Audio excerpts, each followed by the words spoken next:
ጭማሪ ሸክም ነው ይላሉ አንድ ምሁር። ሰው መጥቶ በኋላ ግን ስመለከት ጅኖች ነበሩ ውስጧ ላይ ተሰራ። አንተ مع الله قوي በስተት ወደኔ በላከችው ፎቶ ህይወቷ ስለተረፈላት አንዲት ሴት ልንገራችሁ። ከዘለግ ካሉ አመታት በፊት ነበር ቴሌግራም ላይ ድንገት አንድ ፎቶ ደረሰኝ።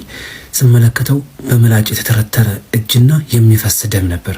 ግራ አጋባኝ። በጣም ደንግጬ ማን ነው ብዬ እየጠበቅኩ ያለ ጽሁፍ ከስር ተላከልኝ። ቻው በቃ ከዚህ ወዲያ አታገኘኝም ይላል። ታስታውሱ ከነበር ቴሌግራም በመጣ ጊዜ አካባቢ ስለነበር ያኔ ስልክ ቁጥር ከፊት ለፊት ይወጣ ነበር። የማታውቁት ሰውም ጭምር አካውንቱ ካላችሁ ስልኩ ይወጣ ነበርና ስልኩን ደወልኩ ማለት ነው። ስደውለው የማታውቀው ስልክ ስለነበር አነሳችሁና አቤት አለችኝ ማለት ነው። የላክሽው ፎቶ ወደኔ ነው ምን ልታዘዝ አልኳት ማለት ነው። ዘጋችብኝ። አሁን የምር እንደሆነ ገባኝ ማለት ነው። በጣም አደናገጠኝ። ይበልጥ መደወሌ ይበልጥ ነገሩን እያባባሰው እንደሄደና እዛው ቴሌግራም ላይ ብጨርስ ይሻል እንደነበረ ማሰብ ስጀምር እጄ መንቀጥቀጥ ጀመረ። ምክንያቱም የአንድ ሰው መሞትና አለመሞት ሰበብ ለመሆን እጄ ላይ የተቀመጠ ነገር እንዳለ እስኪሰማኝ ድረስ ከዚያ ወዲያውኑ ቴሌግራም ላይ ገባሁኝና ለአላህ ብለሽ አንድ ጊዜ ደውዪልኝ ብዬ ጻፍኩላት ማለት ነው። አልመለሰችልኝም። አንድ ጊዜ ከምልሽ ነገር በኋላ የፈለግሽውን ነገር ብታረጊም አልከላከልሽም፣ ወደኔ ላክሽበት ምክንያት አለ፣ አንድ ጊዜ ብቻ ደውዪልኝ አልኳት ማለት ነው። ደውል ብላ ጻፈችልኝ። ደስ እያለኝ ደወልኩላት። ሄሎ አልኳት። ቀጥላለችኝ ማለት ነው። ምንም ልታወራኝ ፍቃደኛ አይደለችም። የት ነው ያለሽው አልኳት ማለት ነው። ቆጥ ላይ አለችኝ። የት ቆጥ ስላት ቤተሰቦቼ የታችን ያሉት እኔ ከላይ ቆጥ ላይ ነው ያለሁት፣ ማንም የት እንዳለው አያውቅም አለችኝ ማለት ነው። ምንድነው ችግርሽ አልኳት ማለት ነው። ቤተሰቦቼ ናቸው ችግሮቼ። ምን አደረጉሽ አልኳት ማለት ነው። ለኔ ጉዳይ የላቸውም፣ ስለዚህ ራሴን ባጠፋ ብዬ ነው አለችኝ ማለት ነው። በዛ ሰዓት አሁን እኔ እንደማወራችሁ በጸባይ ወይም ደግሞ ቀጥታ አልነበረ የምትመልስልኝ። አንድ ጥያቄ ጠይቂያት ብዬ ደጋግሜ አረመልሽልኝ ብያት ነበር። አንድ ቃል ለመተንፈስ ታረፍዳለች። ለምን ደሞ እየተንጠባጠፈ ነበር የነበረው። ይኸውልሽ አንድ ጊዜ ብቻ ከሰማሽኝ፣ ምናልባት አላህ በምክንያት ከኔ ጋር ስላገናኘሽ ለሰከንዶች ብቻ አይንሽን ጨፍኝና የምልሽን ነገር ብቻ አስቢ አልኳት ማለት ነው። ጨፍነሻል አልኳት። አዎ። ከቴሌግራም ስሟ ላይ ሀያት የሚል ስም ስላየሁኝ ሙስሊም እንደሆነች ቀድሜም ተረድቼ ነበርና አላህ እንደዚህ ይላል፣ ለተራዘባ ዝንኬና ለማይረባ ነገር የፈጠርናችሁ መሰላችሁ እንዴ? ከዚያስ ምድር ላይ ከፈጠርናችሁ በኋላ ወደኛ የማትመጡ መልሰን የማንሰበስባችሁ እንደሆነ ጠረጠራችሁ እንዴ? የማትመጡ የማንይዛችሁ መሰላችሁ እንዴ? ይላል እኮ አላህ። አሁን የምትሄጂው ወደ አላህ ነው። አላህ ደግሞ በጣም ብዙዎች ዛሬ ላይ በየመሳጂዱ እቤታቸው ጓዳ ውስጥ ተደፍተው ይለምኑታል። አላህ ካልጋ ላይ እንዲያስነሳቸው፣ አላህ ትንሽ ጤና እንዲወፍቃቸው፣ አላህ በበሽታ የያዘባቸውን ቤተሰቦቻቸውን አፊያ እንዲለግስላቸው፣ አላህ ያጠፋባቸውን አይናቸውን መልሶ እንዲወፍቃቸው፣ የነሳቸውን የማዳመጥ ችሎታ እንዲመልስላቸው ይለምኑታል። አላህ ልትሞቱ ትንሽ ቀን ቀራችሁ ተብለው በየሆስፒታሉ ድንገት የሆነ ዜና የተነገራቸው ሰዎች ጌታቸውን በዚህ ሰዓት እየለመኑት ነው። ሌሊት ተነስተው እንቅልፍ መተኛት አቅቷቸው እየለመኑት ነው።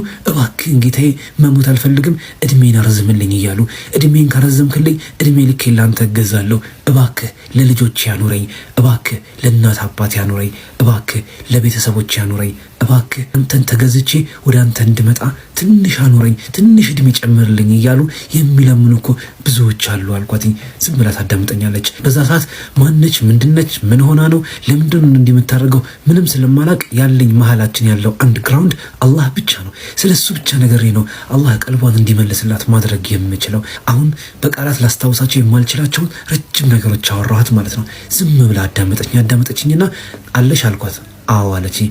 አሁን አንድ ነገር ልጠይቅሽ እባክሽን፣ እጅሽን በጨርቅ ሰሪውና እንቀጥል አልኳት ማለት ነው። ቀድም ያሰራዋል አለችኝ። አልሐምዱሊላህ አላህ ወደኔ ያመጣት የመዳን ሰበብ የመኖር ሰበብ እንደሆነ ስለሆነ አሁን ደግሞ ትንሽ ልስማሽ፣ እስኪ ትንሽ ንገሪኝ አልኳት ማለት ነው። ምንም መንገር አልፈልግም፣ ዝም ብለህ ቀጥል አለችኝ። ቀጥል ስትለኝ ደስ አለኝ። ምክንያቱም እየሰማችኝ እንደሆነ ወደ ልቧ እየገባ እንደሆነ ማዳመጥ ላይ እንደሆነች ተረዳሁ ማለት ነው። ከዚያም አልኳትኝ አላህ እኮ አንቺን ከሸይጣን ጋር ከመላእክቶች ጋር ተደራድሮ ተው አትፍጠራቸው፣ እኛም በቃሃለን፣ የፈለግከውን ያህል እንገዛሃለን እያሉት አይፈጥራቸዋለሁ ብሎ የፈጠረን ሸይጣንም በእኛ መፈጠር ተበሳጭቶ እኛ ዝቅ እንድንል ሲፈልግ አላህ ግን እነሱም የበላዮች ናቸው ብሎ ከመላይካም ከሸይጣንም ከጅን ዓለም ሁሉ ከፍ ያደረገን የሚኮራብን ከመላይኮች ጋር ደግሞ እልህ መያያዝ እስኪቀራቸው ድረስ ጌታችን ሆይ እነዚህ ወንጀለኞችን አጥፋቸው እያሉ እንኳን እየለመኑት አላጠፋቸውም፣ እናንተ ኸልቃቸው ቢሆን ኖሮ እኮ አታጠፋቸውም ነበር፣ እኔ እኔም ስለخلقኳቸው አዝንላቸዋለሁ እያለ የሚታገስ ጌታን ያለሽ። ሌላው ቢያጠፋ አላህ ምን አደረገሽና አላህ ምን አጠፋና የፈጠራትን ነፍስ ትንሽ አንቺ ከተኖርልኝ ብሎ አደራ ቢሰጥሽ እምቢ አደራህን አልቀበልም ብለሽ ታጠፊበታለሽ። እንደው ጌታሽ እንኳን ቀልብሽ ላይ ብቅ አይልም አልኳት። ስቅስቅ ብላ ስታለቅስ ይሰማኛል ማለት ነው። ረጅም ነገሮች አወራንና አንድ ነገር ቃል ገባችልኝ። ነገ በስነ ስርዓት ቤተሰብ ማንም በሌለበት ቀን ላይ ደውዬ አወራሃለሁኝ። አሁን ያልከኝን ሁሉ ተቀብያለሁ። ወላሂ ወደ ራሴ እመለሳለሁ። እጄን አስሬዋለሁ። እያዞረኝ ስለሆነ ትንሽ ውሃ ልጠጣና ልተኛ፣ ነገ አወራሃለሁ አለች። ከዚያ በኋላ ለቀናት በትክክል እያወራን ወደ መንፈሷ ወደ ራሷ ተመለሰች። ከጊዜያት በኋላ ግን ስመለከት ጅኖች ነበሩ ውስጧ ላይ የተሰሩባት፣ ሲሕሮች ነበሩ። እነዛ ነገሮች ነበር ራሷን ሊያስጠፏት የነበረው። ቤተሰብ አልተረዳትም ነበር። ውስጧ ያለውን ነገር የሚረዳ የሚቀበላት ሰው አላገኘችም ነበር። ይህንን ስረዳ ብዙዎችን ማዳመጥ ባለመቻላችን ምክንያት ልናጣቸው የምንችልበት ደረጃ ላይ እየደረስን ነው። ትክክለኛ ውሳኔ ባይሆንም እንኳ ማንኛችን ምን አይነት ስሜት እየተሰማ እንዳለ ስለማናቅ መደማመጥ በመካከላችን ዝምታ የፈጠሩ ሰዎችን እስቲ ምን ውስጥ ነው ያለው፣ ምን አይነት አህዋል ላይ ነው ያለው እያለን ማዳመጥ ጆሮ መስጠት አለብን። ለጓደኞቻችን ለቤተሰቦቻችን እንደው የተወሰነ ጆሮ ሰጥተን ያሉበትን አህዋል ማወቅ ማጣራት አለብን። ለሁሉም ሰው እንደዚህ አይነት እድል ላይ ሰጥ ይችላልና ኢንሻአላህ አላህ ሁላችንን የሚጠብቀን ከመጥፎ ነገር ሁሉ ያርቀን። ወሰላሙ አለይኩም።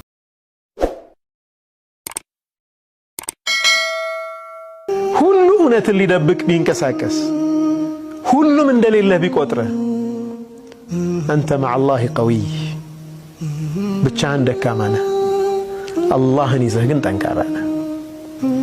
ወደ አላህ ስትጠጋ يمدك بقوة من عنده ከሱ በሆነ ኃይል ይሰጥሃል አላህ።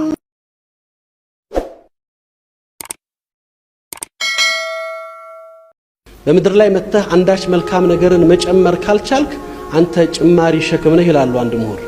ሰው መጥቶ መጨመር ካልቻለ፣ ለሌሎች ነገ ማብራት ካልቻለ፣ የሌሎችን ነገ ተስፋ መሆን ካልቻለ፣ እሱ ሲታሰብ ስቃይ፣ እሱ ሲታሰብ መከራ፣ እሱ ሲታሰብ ችግር የሆነ ሰው ካለ ያው ይሄ ሰው ኖረ ሊባል ይችላል አይባል። የመኖር ዋጋችን በምንድን ነው የሚለካው?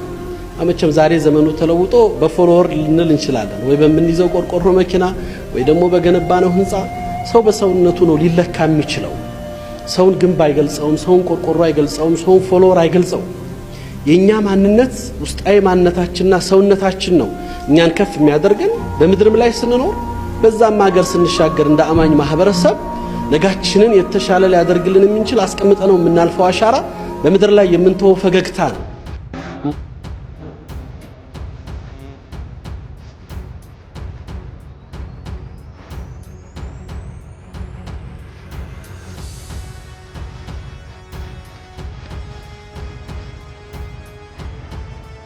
اللهم وحبيب